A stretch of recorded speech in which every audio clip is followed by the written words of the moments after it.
राम राम, आदाब, सत श्री अकाल। आशा है कि आप अपनों का और अपना ध्यान रख रहे होंगे, सुरक्षित होंगे, खुश होंगे। आपसे एक छोटी सी रिक्वेस्ट है, अगर आप चैनल पर नए हैं तो चैनल को सब्सक्राइब करें और वीडियो को लाइक कर दिया करें। और साथ ही आपसे एक अपील और है कि इस कहानी को, जो इस घटना को सुना रहा हूँ मैं, इसमें अपनी राय जरूर दें कि क्या इस महिला ने एक पुरुष के साथ, अपने पति के साथ ऐसा करके कोई सही किया या बहुत ज़्यादा गलत किया। अपनी राय जरूर दें, मैं आपका इंतजार करूंगा। घटना है राजस्थान के जोधपुर की। घटना 15 अक्टूबर 2024 की है, यानी 2 दिन पहले की है। जोधपुर की है कोर्ट में एक शख्स अपनी तारीख भुगतने आया होता है अपने मुकदमे की। जब वो कोर्ट रूम से बाहर निकलता है, उसकी तारीख हो जाती है, तो अचानक कोर्ट रूम से बाहर निकलने के बाद वो रोने लगता है। उसको रोता देख आसपास के लोग तो चुप कराते हैं और उससे वजह पूछते हैं। तभी वहाँ कुछ जो न्यूज़ वाले होते हैं, मीडिया कर्मी होते हैं, उनको लगता है कोई मामला गंभीर है, हो सकता है कोई नई खबर मिल जाए। इसके बाद वो मीडिया कर्मी और कोई लोग उसके पास आते हैं, पूछते हैं क्या बात है, रो के रो, उसको बिठाते हैं। तभी वो एक कहानी सुनाता है, अपनी वजह रोने की बताता है, जिसको सुनने के बाद लोग भी हैरान थे, परेशान थे कि एक महिला अपने पति के साथ ही ऐसा कैसे कर सकती है। वो शख्स बताता है कि जोधपुर में ही एक जगह है, माता का थान, इसी एरिया में, इसी जगह मैं रहता हूँ। शादी इसी 2024 में एक महिला से तय हुई।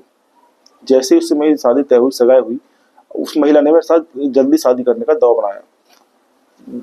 पहले कुछ महीनों बाद होनी थी, 1 साल बाद होनी थी, पर सगाई के कुछ दिन बाद ही अब उसने जबरदस्ती करनी शुरू कर दी कि शादी जो जल्दी से जल्दी करो। मैं शुरू में कुछ समझ नहीं पाया, मुझे लगा हो सकता है कि कोई दिक्कत हो। फिर मैंने अपने घर से बात करी, घर वालों ने कहा कि कोई बात नहीं, जब करनी है तो 1 साल बाद क्या और अब में क्या फर्क है। तो शादी हो जाती है, नॉर्मल शादी होती है, कोई ज़्यादा खींचातानी होती नहीं। शादी करके महिला घर आ जाती है अपने ससुराल। जब पहला दिन होता है, पहली रात आती है, सुहागरात की रात आती है, दोनों कमरे में जाते हैं। जब ये इसका पति जो होता है, शख्स जो होता है, अपनी पत्नी से संबंध बनाने के लिए प्रोटेक्शन यूज करने की कोशिश करता है, यानी कॉन्डम यूज करने की कोशिश करता है, तो उसकी जो पत्नी होती है इस चीज से ऐतराज करती है। वो मना करती है, कहती है जो करना है ऐसे करो, इसकी कोई जरूरत नहीं है। कुछ आदमी समझ नहीं पाया, तो पहली रात थी इसलिए ज़्यादा कोई विवाद चाहता नहीं था, तो उसने कहा कोई बात नहीं, उनने जो करना था ऐसे ही किया। पर शादी के जब कई दिन बीतने लगे, जब भी प्रोटेक्शन यूज करने की बात आती, तो करने की कोशिश करता, तो ये महिला उखड़ जाती और उससे लड़ाई झगड़ा करना उतारू जाती और मना करती कि जो करना है ऐसे करो, इसकी कोई जरूरत नहीं है। अब धीरे धीरे इस आदमी को, इस शख्स को थोड़ा शक होने लगा कि हो ना हो, जब भी मैं ये प्रोटेक्शन यूज करने की कोशिश करता हूँ, इसको हो गया जाता है। तभी इसको पता चलता है कि इसकी जो पहले भी शादी हो चुकी थी और शादी टूट गई थी। अब ये पता लगाने की कोशिश करता है कि इसकी असली वजह क्या है, पर इसको बताया जाता है, इसकी पत्नी बताती है कि वो मुझको मारते पीटते थे, दहेज के लिए सताते थे, इसलिए उनको मैंने छोड़ दिया। पर इस शख्स के अब जो दिमाग में था कि शक पैदा हो जाता है। अब वो चोरी से छुपके से इस महिला के मोबाइल से इसके पहले पति का नंबर निकाल लेता है और उसको फोन करता है और उससे पूछता है कि तुम दोनों में तलाक क्यों हुआ, तुम दोनों अलग क्यों हुए। जो शख्स वजह बताता है, उस वजह को सुनकर इस महिला के दूसरे पति के पैरों तले जमीन खिसक जाती है और इसको कुछ समझ नहीं आता, आप ये करे तो करेगा। वो पहला पति बताता है कि इस महिला को HIV है, ये HIV पॉजिटिव है और ये आज से नहीं है, ये फरवरी 2023 से है और इसका इलाज चल रहा था। जब मेरे साथ भी ये ऐसी करती थी, संबंध बनाने के दौरान सब कुछ पता होने के बाद भी ये कहती थी ऐसे ही करो, इसीलिए हमें खटास आई रिश्तों में और हम अलग हो गए। शख्स को पहले विश्वास नहीं हुआ, इसको लगा शायद हो सकता है पहला पति है, छोड़ दिया है, इसीलिए मुझे भड़का रहा हो या मेरी पत्नी के खिलाफ मुझे भड़का रहा हो।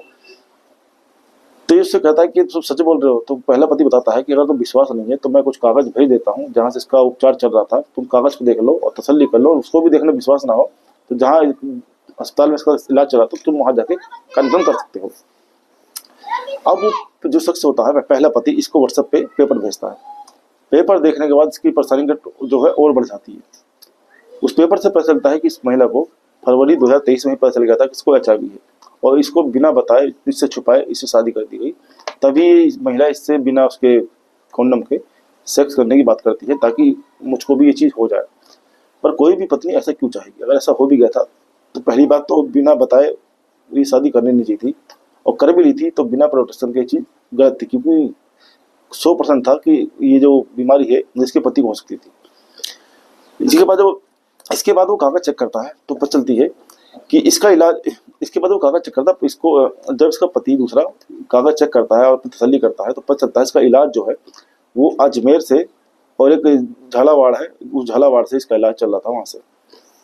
अपनी पत्नी से बात करने की कोशिश करता है पर पत्नी जो होती है वो कहती है सब झूठ है, कोई इसमें कोई सच्चाई नहीं है। तो उससे ब्लड जांच की बात करता है तो पत्नी लड़ जाती है, उखड़ जाती है। फिर एक आध महीना और बीत जाता है। इसके बाद पति कहता है कि मेरी कंपनी में एक नॉमिनेशन चल रहा है, उसमें मुझे जो है हम दोनों को जाना है और उसमें ब्लड जो जांच है उसकी ज़रूरत है, उसकी रिपोर्ट की ज़रूरत है। पर पत्नी इस बात से उखड़ जाती है और अपनी बहन को फ़ोन कर देती है। इसकी जो बहन है इस महिला की, इस आरोपी की, इसकी बहन जो एक सरकारी स्वास्थ्य विभाग में काम करती है। अब जैसे इसकी बहन को सूचना मिलती है वो आनंद फानंद में भागती जोधपुर पहुंच जाती है और अपनी बहन के ससुराल जाकर यानी इस लड़के के घर जाकर लड़ाई झगड़ा शुरू कर देती है कि तुम मेरी बहन को बदनाम कर रहे हो, ऐसा कुछ नहीं है, मैं तो खुद स्वास्थ्य विभाग में हूँ। जो उसका पहला पति है वो उसको क्या नाम है भड़का रहा तुम्हें और उसको तुमसे अलग करना चाहता है।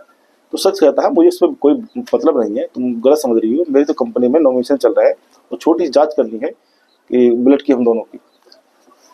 तो इस पे शायद महिला को लगता है कि हो सकता है कि इसमें HIV की बात सामने ना आए, पर उसको ये नहीं पता थी कि वो HIV की जांच कराना चाहता है। तो बहन भी कहती है कोई बात नहीं दे दो, जब कंपनी में लग रहा है कोई बात नहीं है। ब्लड सैंपल दे देती है।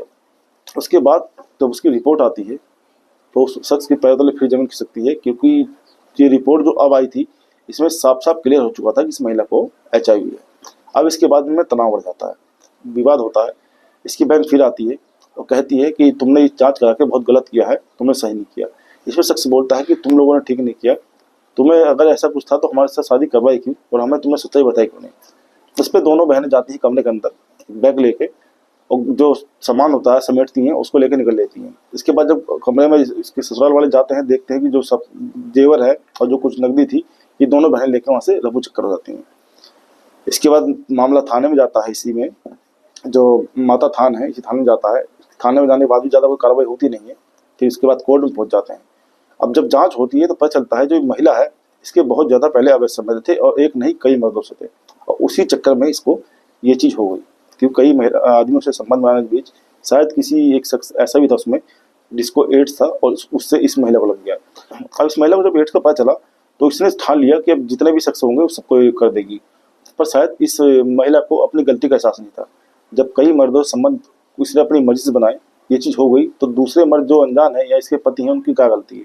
मामला कोर्ट में चल रहा है पर शायद आपको पता ही है कि ऐसे मामलों में कितनी ढलवाई होती है।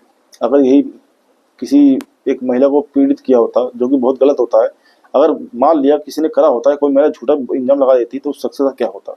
और यहाँ एक महिला साफ साफ उसके घर के ज्वेलरी लेके चली गई, झूठ बोल के छुपा के बात को उससे शादी करी पर कोई सख्त कार्रवाई नहीं हुई।